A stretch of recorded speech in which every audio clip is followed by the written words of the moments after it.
Hi guys, welcome to the first part of the Chapter 2 video lectures, which is on perception of self and others. And so we're going to talk about how we process information and what we do with that. But I wanted to start with a couple of quick exercises to demonstrate perception and to kind of show that it's not as objective as we often like to think. So stop for a moment and close your eyes, and I'll tell you when to open them again. All right, now name 3 things that you can hear, 2 that you can smell, and 1 that you can taste. Give you another second. All right, now you can open your eyes up again, but would you have noticed all of those with your eyes open, or did you maybe notice some things with your eyes closed and with me guiding you to focus on certain things that you might not have noticed otherwise? Now I want you to look at the screen again, in case your eyes are still closed, and I want you to look at this picture for a second. Okay, what do you see? Do you see a candlestick or do you see 2 men staring at each other?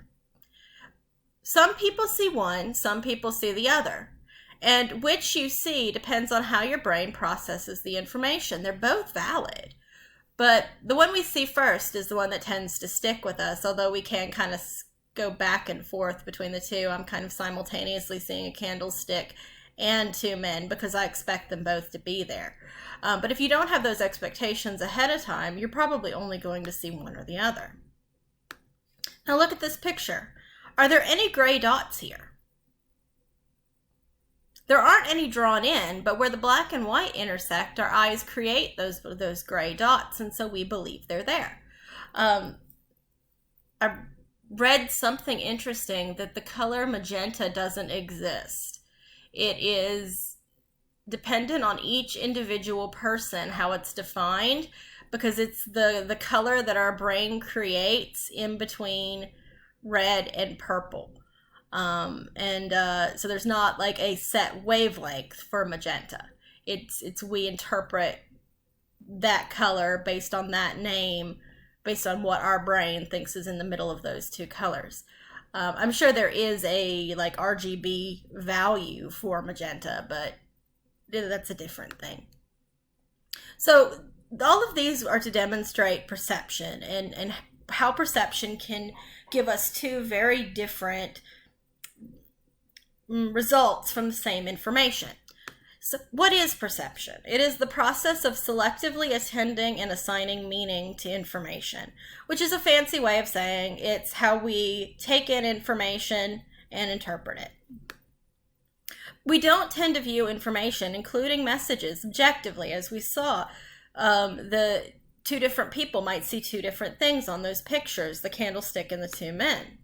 Our brains filter out some parts and emphasize others more heavily. And we'll talk a little bit in the coming slides about what affects that. But the information that we choose to pay attention to and how we interpret that information creates our reality or our version of reality. So what is the perception process? In other words, how do we go from random piece of information to assigning meaning to it?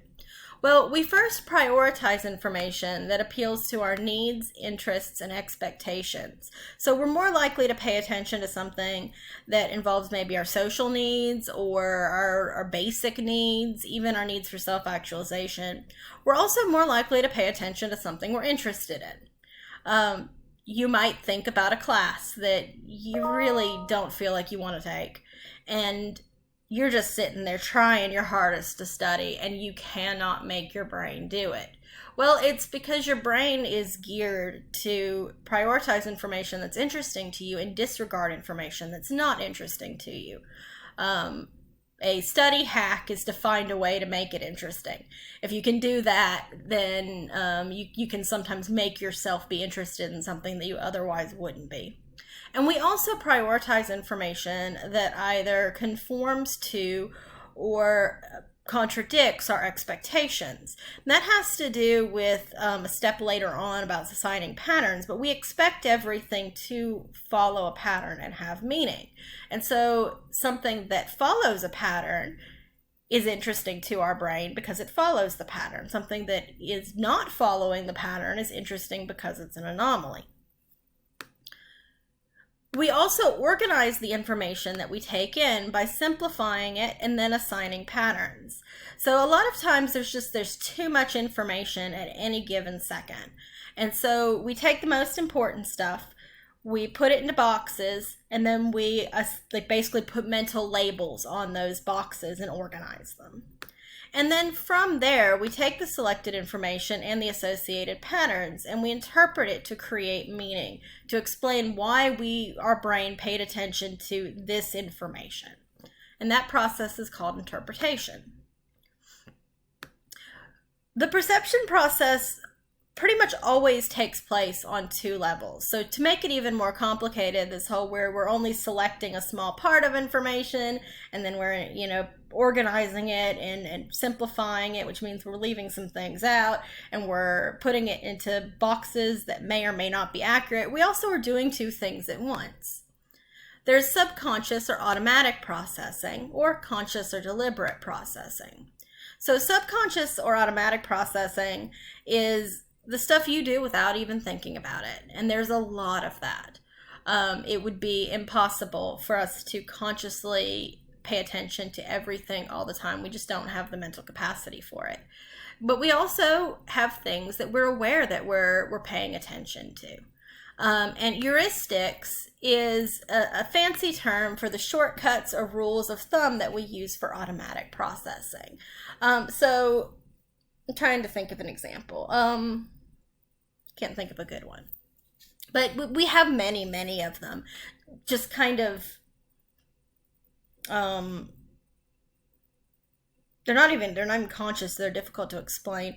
Just kind of little things that we do, or that we, you see red, right? Red means stop. Well, there's no actual reason why red would mean stop, except that we have come to associate it with stop from, stop signs or stoplights or other things like that. So that might be an example of a shortcut or a rule of thumb used in automatic processing. You slamming your foot on the brake as soon as you see that red light. Okay, so think about driving.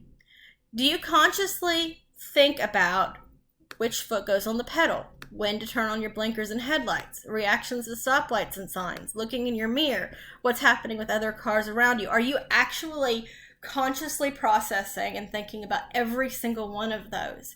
How to turn the wheel every time you get in the car? I know I don't. What would happen, though, if you tried to actively think about all those things at the same time? I was teaching a friend of mine to drive a few years ago, and previously the other people who tried to teach him how to drive had, constantly been on him, like, you need to make sure your seat, put hands at 2 and 10, put this much pressure, and he couldn't get out of the driveway.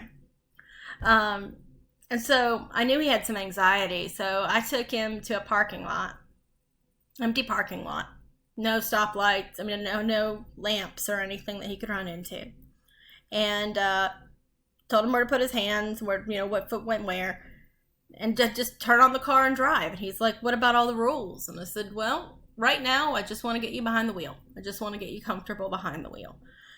And a lot of it came second nature. So after he got used to driving around the parking lot, we moved to driving on some empty roads at night. And then from there, we moved on to more difficult roads.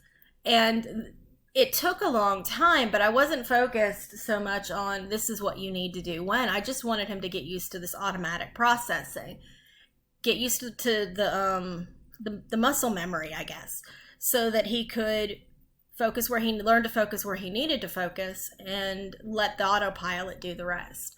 And he's a really good driver now. But this is an example of kind of subconscious processing, because if we were to actually sit there and think about every single thing consciously, it would overload our brain and we would not be able to get out of that parking lot. We wouldn't be able to get out of the driveway. All right, I'm going to stop this here before we start talking about perception of self. And so I'll be back in just a moment with the second.